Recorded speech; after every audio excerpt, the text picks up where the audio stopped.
Welcome to our channel. నేను మీ జాకిర్ హుసేన్. దసరాకి అఖండ 2 అయితే రాబోతుంది. దీనికి ధీటుగా ప్రభాస్ రాజాసాబ్ కూడా వస్తుందన్నమాట.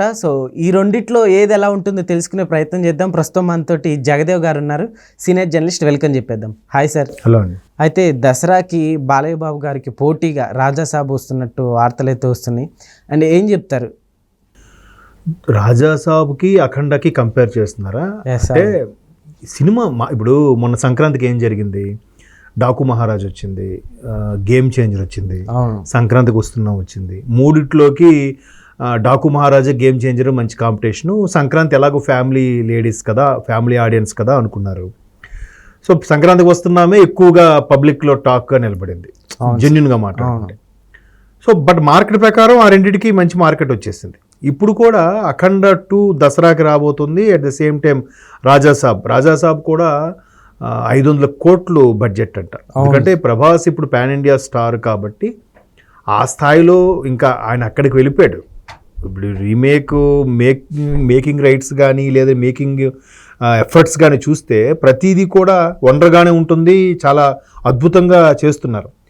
బాహుబలి తర్వాత ప్రభాస్ రేంజే మారిపోయింది. ఆ తర్వాత మొన్న కల్కి కూడా చూస్తే విజువల్ ఎఫెక్ట్స్ అవన్నీ కూడా బేభత్సంగా ఉండడం, నార్త్లో కూడా చాలా బాగా ఆడడం కల్కి. వీటి ప్రకారం ఒక రేంజ్ పెరిగిపోయిన తర్వాత ప్రభాస్ మారుతి డైరెక్షన్లో ఒక ఫ్యామిలీ ఆడియన్స్ కనెక్ట్ అయ్యే సినిమా చేస్తున్నారు అనుకున్నారు కానీ బట్ అది హర్రర్ బ్యాక్గ్రౌండ్లో ఉండబోతుంది అన్నట్టుగా వార్తలు వినిపిస్తున్నాయి. సో ఇటువంటి నేపథ్యంలో ప్రభాస్ రెమ్యునరేషనే 150 కోట్ల వరకు ఉంటుందంట. అవును సార్, అవును. సో 500 కోట్లు 150 కోట్లు తీసేస్తే ఇంక 350 కోట్లు మిగతా కాస్టింగ్కి, విజువల్ ఎఫెక్ట్స్కి, వీటికి ఎక్కువ అవుతుంది. సో దాన్ని మార్కెట్ చేసుకోవాలి. దాని ప్రకారం అది పాన్ ఇండియా లెవెల్లో రిలీజ్ చేస్తారు. ఇకపోతే బాలయ్యది అంటారా? మరి ఇంక బాలయ్య సపరేట్ ట్రెండ్ సెట్టర్ ఆయన. ఎందుకంటే చిన్నపిల్లల నుంచి ముసలి వరకు అందరూ జై బాలయ్య నినాదాలతో ఊరుతూగిస్తారు. మన సంక్రాంతికి చూసాం. సంక్రాంతి బాలయ్య బాబు అంటేనే ఒక చిన్నపిల్లలు సహా జై బాలయ్య అంటున్నారు. దాని అర్థం తెలుసా లేదంటే బాలయ్య గారు ఫ్యాన్స్గా ఆడుస్తున్నారా ఏంటో తెలియదు కానీ ఒక మెస్మరైజ్ అలా క్రియేట్ చేశారు బాలయ్య. సో బాలయ్యగా నాకు తెలిసి ఆయనే పోటీ తప్ప ఆయనకి ఎవరు పోటీ కాదు. ఓకే. సో మన ఇండస్ట్రీలో మాట్లాడుకున్నది ఏంటంటే ఇద్దరు భారీ సూపర్ స్టార్లు ఇద్దరు. అవును, బాలయ్య గారు 50 yearsగా ఉన్న సూపర్ స్టారు, ప్రభాస్ నెక్స్ట్ జనరేషన్లో ఉన్న సూపర్ స్టార్. సో ఇద్దరు సినిమాలు ఒకేసారి వస్తే ఇంపాక్ట్ పడుతుందా ఏమో అని అలా అనుకుంటే అన్స్టాపుల్లో బాలయ్య గారికి అదే హోస్టింగ్ చేసినప్పుడు గెస్ట్గా ప్రభాస్ వచ్చారు. ప్రభాస్ వచ్చినప్పుడు ఏం చెప్పారు? అవునయ్యా, అప్పుడు ఆ టైంలో పెద్ద పెద్ద సినిమాలు ఉంటుండగా, అంటే ఆల్మోస్ట్ 2004-05 టైంలో మీరు వర్షం రిలీజ్ చేశారు కదంటే అది ప్రొడ్యూసర్ ఎంఎస్ రాజు కాదానికి అంటే అవును సార్ నేను వద్దని చెప్పాను బట్ ఆయన రిలీజ్ చేశారని అంటే ఎంతైనా మీరు రాజులు కదా, ఎవరు చెప్పిన మాట వినరా అన్నాడు. నవ్వుకోని పని చేశాడు. అంటే సినిమా తీస్తున్నప్పుడే ఆ పలానా డేట్కి రిలీజ్ చేద్దాం, ఈ డేట్స్ ప్రకారము లేదంటే పోస్ట్ ప్రొడక్షను, ప్రీ ప్రొడక్షను, వర్క్షాపులు అన్నీ అయిపోయాక ఈ డేట్లు రిలీజ్ చేద్దామని ఉండేది. ఇప్పుడంటే మరీ ఎక్కువగా సంవత్సరానికి 2 సంవత్సరాలుగా ఒకటి తీస్తున్నారు కానీ అప్పుడు సంవత్సరానికి 2 సినిమాలైనా కనీసం హీరోలు రిలీజ్ చేసేవారుగా. సో ఆ పలానా ఇప్పుడు స్టార్ట్ అయిందంటే ముహూర్తపు షాట్ కొబ్బరికాయ కొట్టారంటే సరిగ్గా 3 నెలల తర్వాత గుమ్మడికాయ కొట్టాలి, అక్కడికి 1 రోజుల్లో సినిమా రిలీజ్ చేసేయాలి అని ఒక టార్గెట్ పెట్టుకునేవారు. ఇప్పుడు అది లేదు. ప్రతీది కూడా ఇంకా బాగా రావాలని చెక్కుతున్నారు. దానివల్ల ప్రొడ్యూసర్కి బర్డెన్ అయిపోతుంది. బయట నుంచి 10 రూపాయలు ఇంట్రెస్ట్కి వడ్డీకి తీసుకొచ్చిన ప్రొడ్యూసర్ ఎంత పే చేయాలి, ఎంత ఇబ్బంది. పైగా అది స్టూడియోస్లో కాకుండా బయటికి రిలీజ్ అయిపోతే ఊపిరి పీల్చుకోవచ్చు, రిలీజ్ అవ్వకుండా అదే స్టూడియోలో మగ్గిపోయి ఉండిపోయింది అనుకోండి, ఇంకా నష్టం వస్తుంది. అందుకు ఒక టార్గెట్ పెట్టుకుని రిలీజ్ చేసేవారు. బట్ ఇప్పుడు అలా లేదు కదా, చెక్కుతున్నారు కాబట్టి డిలే అవుతుంది. లేదా మళ్ళీ ప్రమోషన్స్ కూడా ఆ హీరో ఉండాలి, హీరోయిన్ ఉండాలి, డైరెక్టర్ ఉండాలి, మ్యూజిక్ డైరెక్టర్ ఉండాలి, ప్రీ రిలీజ్ ఈవెంట్లని, ఆడియో ఫంక్షన్స్ అని, ట్రిపుల్ ప్లాటినం డిస్కులని రకరకాలుగా మెన్షన్ చేస్తున్నారు.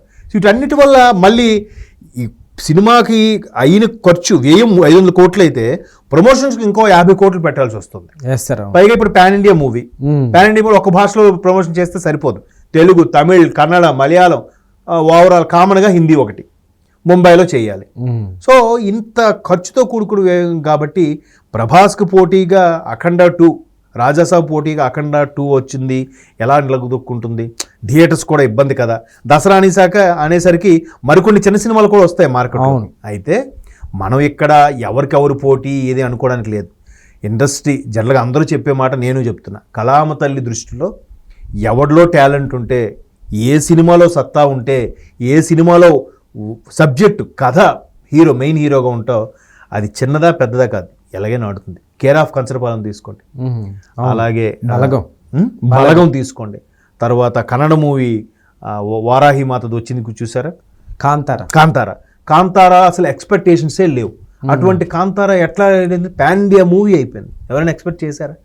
సో ఎప్పుడైనా సరే సినిమాలో వర్తుంటే అది చిన్న హీరోనా పెద్ద హీరోనా, చిన్న సినిమానా పెద్ద సినిమానా కాదు, ఎత్తుకెళ్ళిపోతుంది. సో అలాంటి సందర్భాల్లో రాజా సాబుకి అఖండ కాంపిటీషనా, లేదా డాకు మహారాజ్కి గేమ్ చేంజర్ కాంబినేషనా అనేది మనం మీడియాలో, మన సోషల్ మీడియాలో ఇట్లా వైరల్ చేసే అంశాలే తప్ప వాళ్ళైతే అలా ఏం పెట్టుకోరు. ఎందుకంటే థియేటర్స్ కూడా ఉన్నాయి. ప్రస్తుతానికి మనకున్న టాక్ ప్రకారం ఈ 2 సినిమాలే అయితే కనుక థియేటర్స్ అడ్జస్ట్మెంట్ కూడా పెద్ద కష్టమేం కాదు. మన సంక్రాంతికే 3 సినిమాలు అడ్జస్ట్ చేయగలిగింది, ఇప్పుడు 2 సినిమాలకి థియేటర్లు అడ్జస్ట్ చేయగలుగుతారు కదా. సో ప్రాబ్లం లేదు, దానికి కాంపిటీషన్ కాదని నేను ఫీల్ అవుతున్నాను. ఓకే సార్, ఇప్పుడు అఖండ గురించి మనం మాట్లాడుకుంటే, అఖండ ఫస్ట్ పార్ట్ వచ్చేసి బ్లాక్ బాస్టర్ హిట్ అయింది. ఇప్పుడు అఖండ 2 చూసుకుంటే మనం కొన్ని రోజులుగా కొన్ని సినిమాలు చూసుకుంటే 1 అనేది భారీ విజయం సొంతం చేసుకుంటుంది, 2 అనేది సెంటిమెంట్ గా అసలుకి అంటే ఆడియన్స్ కి అంతగా కనెక్ట్ అవ్వట్లేదు. సో ఏం చెప్తాం మనం అంటే 2 గురించి?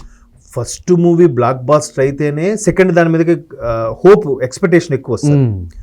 అలా కాని పక్షంలో ఇప్పుడు కేజీఎఫ్ చూడండి, ఫస్ట్ది బేబత్స్ మామూలుగా రిలీజ్ అయింది, అరే బ్లాక్ బాస్టర్ అయ్యేసరికి కేజీఎఫ్ 2 మీద ఎక్స్పెక్టేషన్స్ పెరిగిపోయాయి. అలాగే బాహుబలి 2, తర్వాత మీరు అన్నట్టు ఇప్పుడు అఖండ బ్లాక్ బాస్టర్ కాబట్టి అఖండ 2 మీద కూడా ఆ ఎక్స్పెక్టేషన్స్ ఉంటాయి. కాకపోతే ఇక్కడ రాజాసాబు స్ట్రైట్ అవే ఒకటే పార్ట్గా వస్తుంది కాబట్టి దాని మీద ప్రభాస్ యొక్క ఇమేజ్ మీదే ప్రెజర్ అయి ఉంటుంది. ఇక్కడ అలా కాదు, ఆల్రెడీ హిట్ అయింది కాబట్టి ఎక్స్పెక్టేషన్స్ ఎక్కువైపోవడం వల్ల ఏమవుతుందంటే ప్రేక్షకుడు కొంత ఊహించుకొని వెళ్తాడు, అఖండ 1 అలాగుందంటే 2 ఇంకా ఎరగదీయేస్తాడు రా అన్నట్టుగా. ఆ ఓవర్ ఎక్స్పెక్టేషన్తో ఎప్పుడైతే వెళ్ళాడో అక్కడికి అది రీచ్ అవ్వకపోతే ప్రేక్షకుడు డిసప్పాయింట్ అవుతాడు, ఏం లేదని అంటాడు. పుష్ప తీసుకోండి, నాకు కూడా జెన్యున్గా చెప్పాలంటే పుష్ప 1 బాగా నచ్చింది నాకు. 2 ఎక్స్పెక్టేషన్స్ ఎక్కువైపోయాయి నాకు కూడా.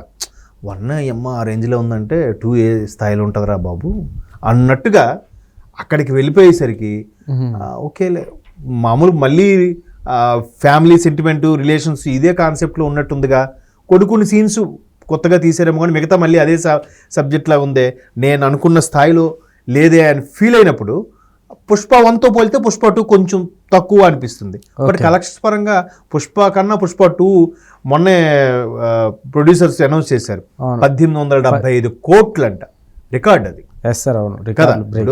సో అట్లాగా ఒక్కొక్కసారి ఆ సినిమా హిట్కి ఫట్కి కలెక్షన్సే ప్రామాణికమా అంటే మనం చెప్పలేం. ఒకప్పుడు ఇప్పుడు చిరంజీవి గారి సినిమాలు ఉండేవి అప్పట్లో, మిగతా హీరోలు సూపర్ హిట్ అయితే ఎంత కలెక్షన్స్ వచ్చేవో చిరంజీవి గారి సినిమా అటర్ ఫ్లాప్ అయితే అంత కలెక్షన్స్ వచ్చేవంట. మరి దాన్ని దేని ప్రకారంగా చూసుకుంటాం చెప్పండి? అల్టిమేట్గా ప్రొడ్యూసర్కి డబ్బులే కావాలి కదా ఇక్కడ.